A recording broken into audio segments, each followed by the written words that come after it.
সকলকে প্রণাম জানাচ্ছি।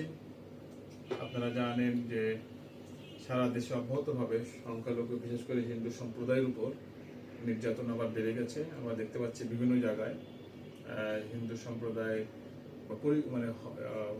হত্যা, নির্যাতন, বিভিন্ন জায়গায় লাশ পাওয়া যাচ্ছে। একই সাথে আজকে যে একটি ঘটনা যে ঢাকার কাছাকাছি মানিকগঞ্জে হরিরামপুর উপজেলায় দিনে দুপুরে একজন পৈতৃক সম্পত্তি হিন্দু ভদ্রলোকের তার জায়গা দিয়ে তারা একটু ঢাকার বাইরে ছিলেন, তার জায়গা দিয়ে স্থানীয় এক্সিস মেম্বার একটি রাজনৈতিক দলের সদস্য একটি ভেকো এনে ওইখানে দিয়ে রাস্তা বানাচ্ছেন তার জায়গার উপর দিয়ে। তারা জানা পরে আমরা সেখানে খবর নিলাম, তারা বলছে যে এখানে রাস্তার জন্য এই সম্পত্তি নেওয়া হচ্ছে। আমাদের বক্তব্য হচ্ছে যে রাস্তার জন্য হিন্দুর জায়গা নিতে হবে, স্কুল করার জন্য হিন্দু জায়গা নিতে হবে, হাসপাতাল করার জন্য হিন্দুদের জায়গা নিতে হবে, অর্থাৎ কোনো কিছু হলে হিন্দুদের জায়গা নিতে হবে। এখান থেকে সরকারকে আমি অনুরোধ করব, আপনাদের এই সমস্ত কর্মীদের জন্য আপনাদের বদনামা এখান থেকে বের হয়ে আসতে হবে।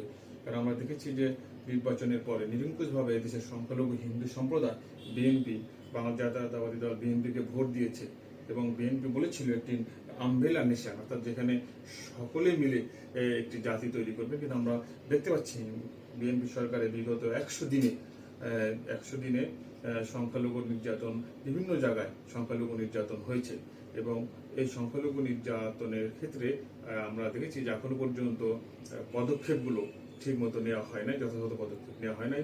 আমি সংশ্লিষ্ট সকলকে, বিশেষ করে বাংলা জাতীয়তাবাদী দলে যারা আছেন এবং সরকারে যারা আছেন তাদেরকে অনুরোধ করবো সমস্ত ঘটনাগুলোর তদন্ত করে বিচার করা। তা না হলে কিন্তু হিন্দু সম্প্রদায়ের সাথে বিএনপির দূরত্ব বৃদ্ধি পাবে। আমরা চাই যে এদেশে সংখ্যালঘু হিন্দু সম্প্রদায় নিরাপদে বাস করার জন্য। এর আগে আমরা দেখেছি তত্ত্বাবধায়ক সরকার ইউনূস এক পরিবারের কথা বলে এদেশে হিন্দু সম্প্রদায়ের উপর ব্যাপকভাবে নির্যাতন চালিয়েছেন। তার বক্তব্য এবং তার সরকার এবং সরকারের ভিতরে বাইরে থাকা বিভিন্ন সময় ভারত বিদ্বেষী বক্তব্য এবং তারা ভারত বিদ্বেষী বক্তব্যের সাথে হিন্দু সম্প্রদায়কে এক করে দেখানোর একটি চেষ্টা করা হয়। আমরা এখনো লক্ষ্য করছি যে আমাদের কিছু ব্যারিস্টার ভারত বিদ্বেষী বক্তব্য দিতে যে হিন্দু সম্প্রদায়কে টেনে আনছেন।